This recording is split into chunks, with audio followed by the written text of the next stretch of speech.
BJP MDC from Tura, Bernard and Marak arrested and picked up by police from Hapur district in Uttar Pradesh and has been produced in a court on July 27th.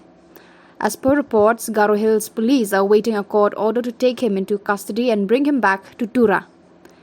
The absconding BJP leader Bernard Marak was produced at the magisterial court in Hapur by UP police after a lookout notice issued by Meghalaya police led to his arrest on July 26th.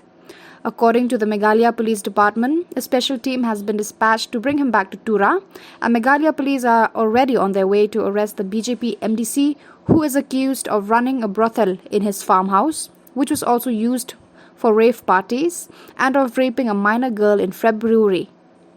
The court is expected to pass an order shortly.